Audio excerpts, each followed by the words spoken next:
Assalamualaikum warahmatullahi wabarakatuh. Selamat datang kembali ya di channel Agramedes. Kita akan melanjutkan pembahasan FR Piloting 1 dan 2 Perstaker dan Retaker bidang PGSD atau guru kelas.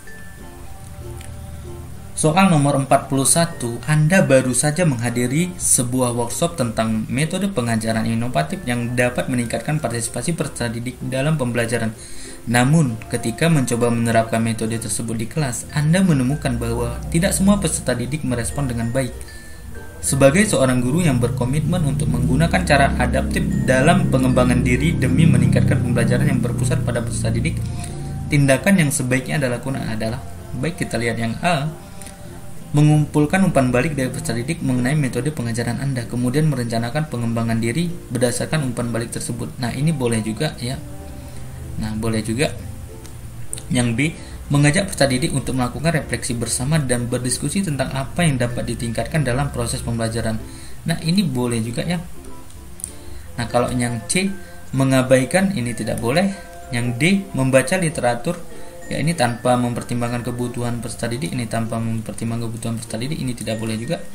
Yang E, menyusun rencana pengembangan diri berdasarkan hasil refleksi Anda sendiri. Nah, ini refleksi kita sendiri tanpa melibatkan peserta didik, ini tidak boleh juga. Antara A dan B, bagaimana menurut teman-teman? Ya, kalau menurut kami jawabannya adalah yang A ya. Oke, jika jawaban teman-teman berbeda silahkan komen di kolom komentar ya. Soal nomor 42, Anda adalah seorang guru yang tergabung dalam sebuah komunitas KKG. KKG ini sering mengadakan diskusi dan proyek kolaboratif untuk memecahkan berbagai masalah pembelajaran yang dihadapi oleh anggotanya. Anda ingin berpartisipasi aktif dan memberi kontribusi yang bermakna dalam organisasi tersebut. Nah, ini ada berpartisipasi aktif dan kontribusi yang memberi kontribusi yang bermakna gitu ya. Nah, langkah yang paling tepat untuk berpartisipasi pada beragam peran dalam organisasi profesi guru memecahkan masalah pembelajaran adalah, ya kita lihat yang A, menawarkan bantuan pada proyek-proyek yang sudah berjalan untuk mendapatkan pengalaman awal. Ya, ini menawarkan bantuan saja, ya tidak ada partisipasi aktifnya mungkin ya. Nah, ini tidak boleh, kurang tepat ya. Yang B, mendengarkan dan mengamati terlebih dahulu sebelum mulai berkontribusi. Ya, ini tidak ada kontribusinya. Yang C, mengikuti setiap pertemuan dan secara aktif memberikan ide-ide inovatif dalam diskusi. Nah, ini aktif, kemudian sini memberikan ide-ide, ini berkontribusi juga ya. Nah, ini boleh. Yang D, mengajukan diri untuk memimpin proyek kolaboratif yang berfokus pada solusi pembelajaran. Ini boleh juga. Yang E, menghubungi anggota lain secara individual untuk memahami peran mereka dalam organisasi. Nah, ini anggota lain kita lihat itu peran mereka apa gitu. Nah, ini kurang tepat sih. Nah, kalau menurut kalian C dan D gimana teman-teman? Ya, lebih ke C ya. Kalau kami jawabannya C. Kalau jawaban teman-teman berbeda silahkan ya komen di kolom komentar. Bagi Bapak Ibu yang ingin melihat video atau video langganan, ada banyak di sini ya. Ada matematika, ada bahasa Indonesia, ada ini PGSD yang lagi kita bahas ya. Nah, kalau ingin akses video khusus untuk pelanggannya boleh, misalnya teman-teman atau Bapak Ibu melihat di sini ya, pilih levelnya di sini. Ya, bisa di biasa saja atau ya di level sedang saja atau di level ya ambis ya di sini ya. Silakan, tergantung kebutuhan video yang ingin Bapak Ibu lihat ya.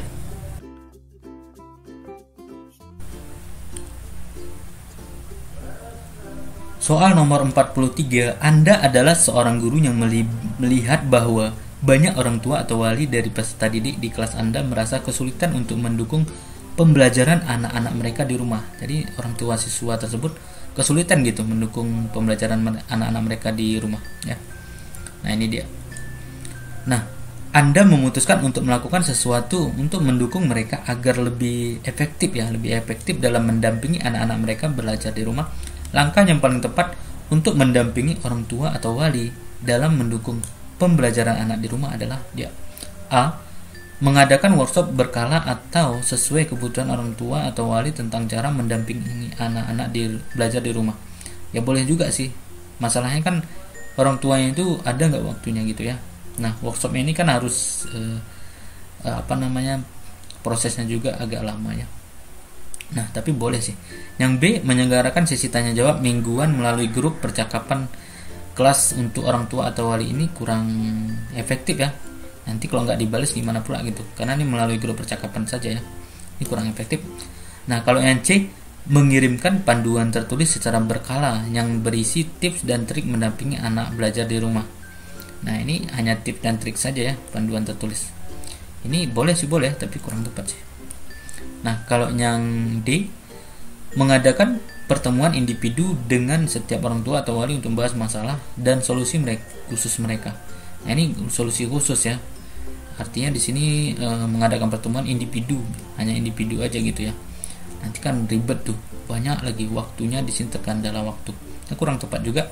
Yang E, menyediakan sumber daya pembelajaran online yang dapat diakses oleh orang tua atau wali kapan saja. Nah, ini boleh ya. Dan ini kayaknya yang paling tepat antara A dan E. Kalau A ini hanya mengadakan workshop saja secara berkala, kalau sini langsung menyediakan sumber daya pembelajaran online itu yang dapat diakses orang tua atau wali kapan saja gitu. Ini waktunya pun fleksibel ya. Nah, kalau menurut kami lebih tepat itu adalah E ya.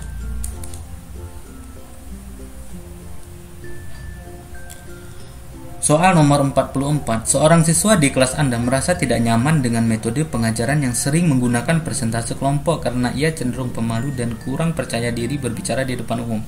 Jadi ada peserta didik nih, cenderung pemalu dan kurang percaya diri kalau dia berbicara di depan umum. Karena kita menerapkan metodenya presentase di depan kelas ya, presentase kelompok. Nah, Anda ingin memastikan bahwa Anda menghormati hak peserta didik dan tetap menerapkan interaksi aktif dan empatik ya dalam pembelajaran yang berpusat pada peserta didik. Tindakan yang sebaiknya Anda lakukan adalah, oke, kita lihat, mengganti metode pengajaran dengan tugas individu untuk menghindari ketidaknyamanan peserta didik tersebut. Nah, artinya hanya tugas individu. Nah, jadi peserta didik yang lain nanti terabaikan. Ya, padahal peserta didik yang lain kan bisa juga mengikutinya gitu. Ini kayaknya kurang tepat. Nah, yang B, mengabaikan, ini jelas tidak tepat. Yang C, memberi alternatif tugas lain yang tetap melibatkan partisipasi aktif namun tidak memaksa peserta didik tersebut berbicara di depan umum, seperti membuat video atau menulis esai. Jadi di sini tetap ada alternatif tugas, tapi dia tetap melibatkan partisipasi aktif gitu ya. Nah, seperti membuat video atau menulis esai gitu ya, mungkin dia bisa gitu. Nah, ini boleh ya, lebih bagus daripada A dan B tadi. Kalau yang D, mengatur agar peserta didik tersebut hanya menjadi pengamat. Nah, jadi kan tidak ada hanya ngamatin aja gitu, terus presentasi kelompok orang lain tanpa harus berbicara. Ini kan nggak ada interaksi aktif bagi dia gitu ya. Sehingga ia tetap terlibat dalam proses tanpa merasa tertekan. Ya terlibat gitu, tapi tugas dia apa? Hanya mengamati aja. Ya tidak boleh juga, kurang tepat ya. Yang E, meminta peserta didik tersebut untuk tetap melakukan presentasi kelompok namun memberikan lebih banyak bimbingan dan latihan untuk meningkatkan kepercayaan dirinya. Ini boleh juga, tapi seperti dipaksakan juga ya. Nah, kalau dasarnya pemalu mau gimana gitu ya. Nah, tapi boleh juga. Nah, kalau menurut kami yang paling tepat nilai yang tinggi itu adalah yang C ya. C. Oke.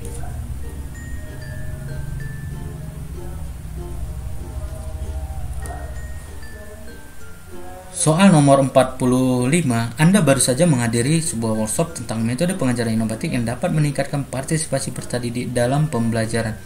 Namun, ketika mencoba menerapkan metode tersebut di kelas, Anda menemukan bahwa tidak semua peserta didik merespon dengan baik.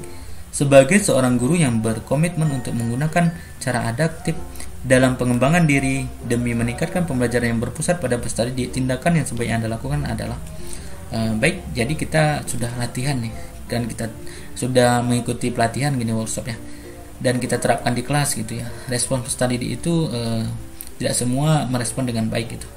Nah, kira-kira apa gitu ya yang kita lakukan untuk pengembangan diri untuk meningkatkan pembelajaran di kelas tadi gitu.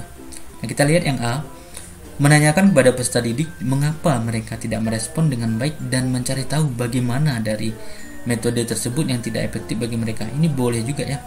Nah, kalau yang B, menghentikan penggunaan metode baru dan fokus pada evaluasi diri Anda sendiri. Kemudian mencari metode lain yang mungkin lebih cocok. Nah ini kalau menghentikan ya, ini kayaknya kurang cocok ya. Artinya kalau bisa kita perbaiki kenapa tidak gitu ya. Nah ini pilihan terakhir sudah menggantikannya, ini tidak boleh. Nah yang C, mengganti metode tersebut dengan metode pengajaran tradisional ya, yang biasa Anda gunakan sebelumnya, ini kurang tepat. Yang D, terus menggunakan metode tersebut tanpa modifikasi. Nah ini tanpa modifikasi terus gunakan gitu ya. Padahal tadi ada peserta didik yang responnya kurang baik gitu. Nah ini tidak boleh, tidak tepat ya. Yang E, menyusun ulang metode tersebut dengan sedikit modifikasi berdasarkan pengamatan Anda. Nah ini boleh sampai sini gitu. Nah tanpa melibatkan peserta didik. Nah ini tanpa melibatkan, jadi jelas di sini salahnya gitu. Nah harusnya kan kita libatkan gitu. Gimana dari misalnya refleksi atau umpan balik atau hal pertanyaan lain-lain gitu. Nah kalau menurut kami jawaban yang paling tepat itu adalah yang A ya. Mungkin jawaban teman-teman berbeda, silahkan komen di kolom komentar ya. Sampai ketemu lagi di video selanjutnya. Assalamualaikum warahmatullahi wabarakatuh.